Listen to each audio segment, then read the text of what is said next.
የጌታ የኢየሱስ ክርስቶስ ሰላም ለሰው ሁሉ ይሁን። እንደምናችሁ። ሰሞኑን የሐዋርያት ማንነትና አገልግሎት ላይ አንዳንድ መጽሐፍ ቅዱሳዊ የሆኑ ጉዳዮችን አጭር እያደረግኩ እያነሳሁ እገኛለሁ። አንዳንድ ወገኖች እንዳያችሁ እንደተመለከታችሁ ይገባኛል። ወደ ሌሎች ደግሞ እንዲደርስ መደረግ የሚችለውን አድርጋችሁ እንድትተባበሩ ሼር በማድረግ ወደ ሌሎች ወገኖች እንድታደርሱ ደግሞ በጌታ ፍቅር እጠይቃለሁ። ያለችንን ያህል ተጋግዘን ተማምረን ተመካክረን ተነጋግረን ስለሆነ ወንጌልን ወደ ፍጹም ሙላት የምናደርሰው ቤተ ክርስቲያንን ወደ ፍጹም ሙላት የምናሳድገው። ስለዚህ በዚህ ብትተባበሩ ደስ ይለኛል። ጌታ በነገር ሁሉ ይባርካችሁ። ዛሬ አንድን ሰው ሐዋርያዊ አገልግሎት አለው፣ ሐዋርያዊ ጥሪ አለው፣ በሱ ላይ ያለው ጸጋ የሐዋርያነት ጸጋ ነው የምንለው ምኑን ይዘን ነው? መጽሐፍ ቅዱስ ውስጥ ያሉት ሐዋርያት መገለጫቸው ምን ነበረ? በምን ይታወቁ ነበረ? ምን ያደርጉ ነበረ? ምንስ አያደርጉም ነበረ? ብለን አንዳንድ ነገሮችን ከመጽሐፋችን አጥልቀን ብንመለከት ጥሩ ነው። ያነ ከስህተት እንተርፋለን። ያነ ምናልባት ደግሞ እግዚአብሔር የሰጠንን ጸጋ የሰጠንን በረከት ባለማወቅ ምክንያት ወደ ጎን ከማድረግ እንቆጠብና ጸጋዎችን፣ ስጦታዎችን፣ ጥሪዎችን ተቀብለን በመጠቀም በመገልገል በረከት እናገኝበታለን ማለት ነው። ጌታ ይባርካችሁ። ዛሬ የማነሳው ሌላው ክፍል የሐዋርያ ሥራ ምዕራፍ 5:24 እስከ 29 ያለውን አነብና በአጭሩ እናገራለሁ። እንደዚህ ይላል። ያላዘዝናቸው ሰዎች ከኛ ወጥተው ትገረዙ ዘንድና ሕግን ትጠብቁ ዘንድ ይገባችኋል ብለው ልባችሁን እያወኩ በቃል እንዳናወጧችሁ ስለሰማን ስለ ጌታችን ስለ ኢየሱስ ክርስቶስ ስም ነፍሳቸውን ከሰጡት ከምንወዳቸው ከበርናባስና ከጳውሎስ ጋር የተመረጡትን ሰዎች ወደ እናንተ እንልክ ዘንድ በአንድ ልብ ሆነን ፈቀድን። ራሳቸውም ደግሞ በቃላቸው ያንኑ ይነግሩአችሁ ዘንድ ይሁዳንና ሲላስን ልከናል። ለጣዖት ከተሰዋ ከደምም ከታነቀም ከዝሙትም ትርቁ ዘንድ ከዚህ ከሚያስፈልገው በቀር ሌላ ሸክም እንዳንጭንባችሁ እኛና መንፈስ ቅዱስ ፈቅደናልና ከዚህም ሁሉ ራሳችሁን ብትጠብቁ በመልካም ትኖራላችሁ፣ ጤና ይስጣችሁ ይላል። ይሄንን እያደረጉ ያሉት ሐዋርያት ናቸው። ሐዋርያት መንፈሳዊ ድንጋጌዎችን የማድረግ ስልጣን ያላቸው ሰዎች ናቸው። መጽሐፍ ቅዱስ ውስጥ የምናገኛቸው ሐዋርያት መንፈሳዊ ድንጋጌዎችን ማድረግ ይችላሉ። አማኞች ምን ማድረግ እንዳለባቸው፣ ምን ማድረግ እንደሌለባቸው መሰረታዊ የሆነ ሕግ፣ መሰረታዊ የሆነ ስርዓት የማስቀመጥ ሙሉ ስልጣን ከእግዚአብሔር የተሰጣቸው ሰዎች ናቸው። አያችሁ፣ እነዚህ ሰዎች በሆነ ጉዳይ ተቸግረዋል። አይሁድ ራሳቸው በስምንተኛ ቀን ተወልደው በስምንተኛ ቀን የመገረዝን ስርዓት ከእግዚአብሔር ተቀብለው ስለነበረ አሁንም ጌታን ተቀብለው በጌታችን በኢየሱስ ክርስቶስ አምነው ያንኑ ባህላቸውን እያስቀጠሉ ያሉ ስለሆኑና ግርዛት የቃል ኪዳን ሰው የመሆን ምልክት ነው ብለው ስለሚያምኑ ወደ ጌታ የመጡትን አሕዛብ ሁሉ መገረዝ የግዳችሁ ነው ብለው ማዘዝ ጀምረው ነበረ፣ ማስገደድ ጀምረው ነበረ። ካልተገረዛችሁ ከኛ ጋር አትቀመጡም፣ ካልተገረዛችሁ ከኛ ጋር አትጸልዩም፣ ካልተገረዛችሁ እንደ አባል ወደ ቤተ ክርስቲያናችን አንቀበላችሁም፣ ኅብረታችን ውስጥ አትገቡም የማለት አይነት ዝንባሌዎች፣ አዝማሚያዎች መታየት ጀምረው ነበረ።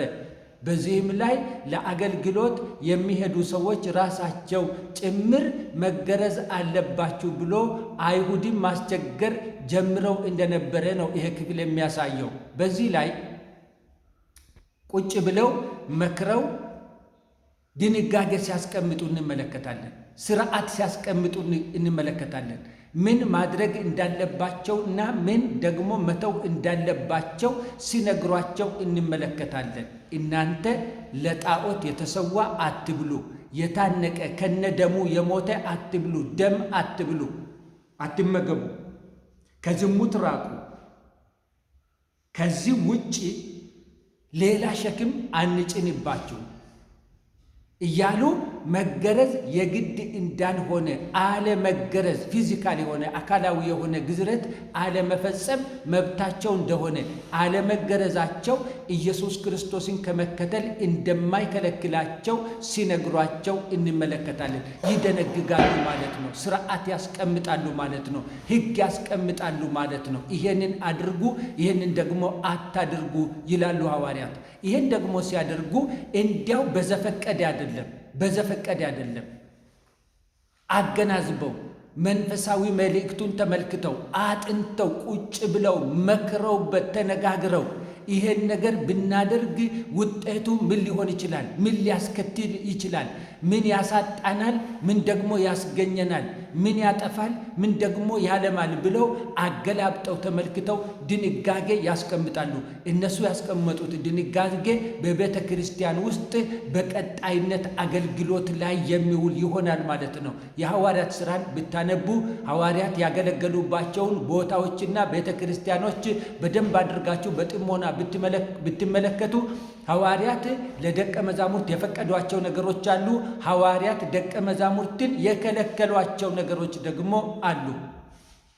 እነዚህ ፈቃዶችና ክልከላዎች መንፈስ ቅዱስ አብሯቸው ሲያደርግ እንደነበረ ከመንፈስ ቅዱስ ጋራ ይሄንን ሲያደርጉ እንደነበረ መጽሐፍ ቅዱስ ጥሩ አድርጎ ያስረዳል ማለት ነው። ስለዚህ ሐዋርያት ሕጎችን ይደነግጋሉ፣ ደንግገዋል። መሰረታዊ የቤተ ክርስቲያን አስተምህሮዎችን ይቀርጻሉ፣ ቀርጸዋል። ቤተ ክርስቲያን ምን አይነት ቁመና ሊኖራት እንደሚገባ፣ ምን አይነት መልክ ሊኖራት እንደሚገባ፣ ምን አይነት ቅርጽ ሊኖራት እንደሚገባ፣ ምን አይነት መዋቅር ሊኖራት እንደሚገባ ሐዋርያት ሰርተዋል ማለት ነው።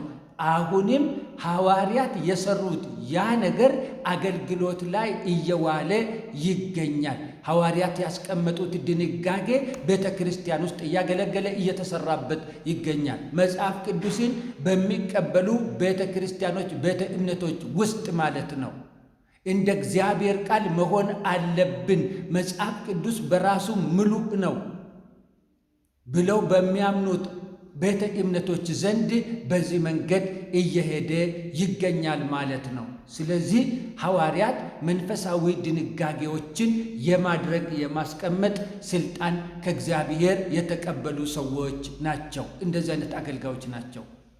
እንግዲህ በዛሬዋ ቤተ ክርስቲያን ውስጥ የሚያገለግሉ ሐዋርያት ከቀደሙቱ የሚለዩበት አንዱ ነገር ይሄ ነው።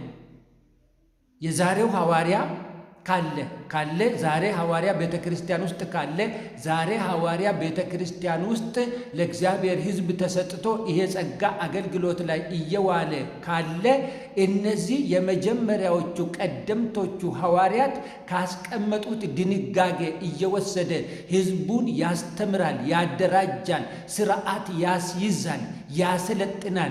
የእግዚአብሔር ቃል ሕዝቡን እንዲዋሃደው ያደርጋል። የእግዚአብሔር ቃል ሕዝቡን በደቀ መዝሙርነት መንገድ ላይ እንዲመራ የእግዚአብሔር ሕዝብ ልብ በቃሉ የተገራ፣ በቃሉ የሰለጠነ፣ ለቃሉ የተገዛ፣ ለቃሉ የዋለ ያደረ እንዲሆን ይሰራሉ እንጂ የዛሬዎቹ ሐዋርያት ድንጋጌ የማድረግ ሕዝብ ሁሉ ሊቀበለው የግድ የሆነ ድንጋጌ የማድረግ ስልጣን የላቸው። አማኝ ሁሉ ሊቀበለው የግድ የሆነ ድንጋጌ የማስቀመጥ ስልጣን፣ የመፍጠር የማምጣት ስልጣን ዛሬ ያሉት ሐዋርያት የላቸው።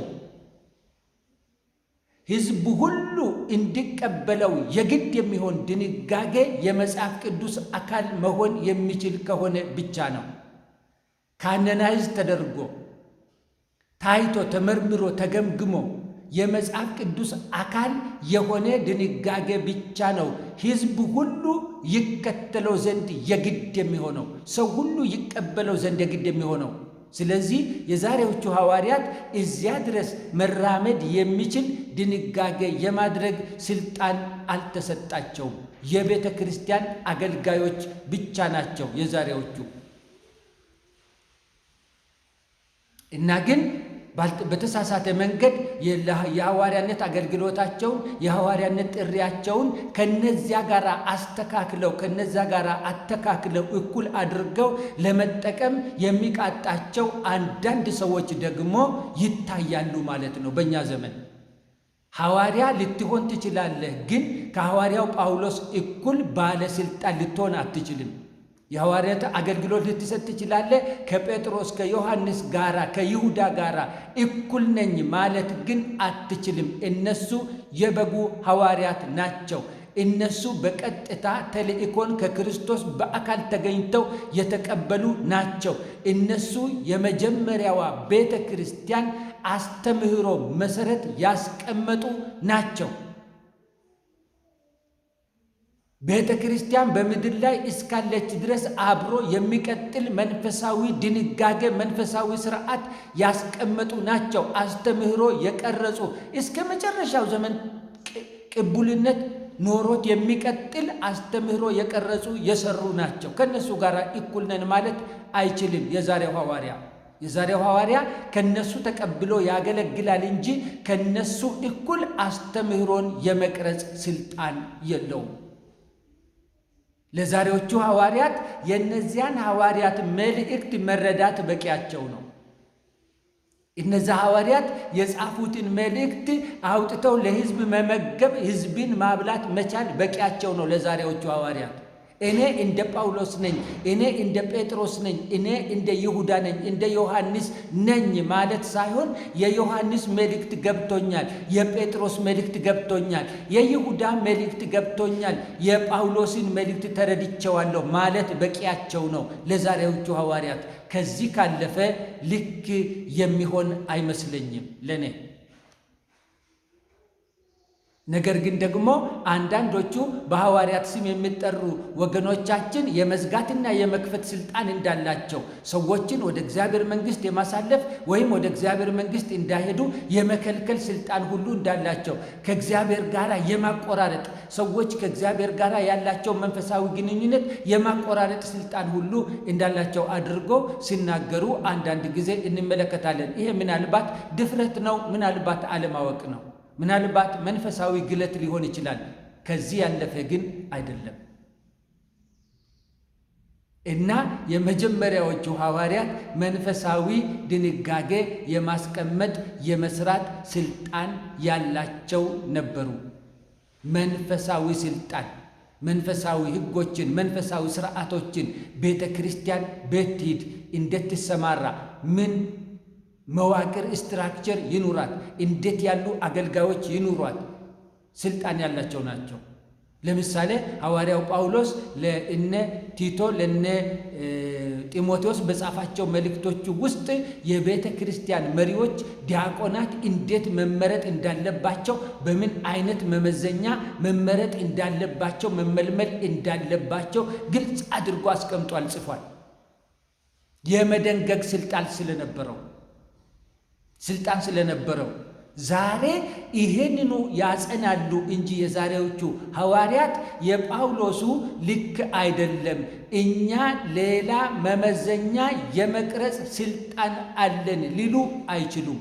የሚመሯት የሚያገለግሏት ቤተ ክርስቲያን የክርስቶስ አካል የሆነችዋ ቤተ ክርስቲያን ከሆነች ማለት ነው። ይሄን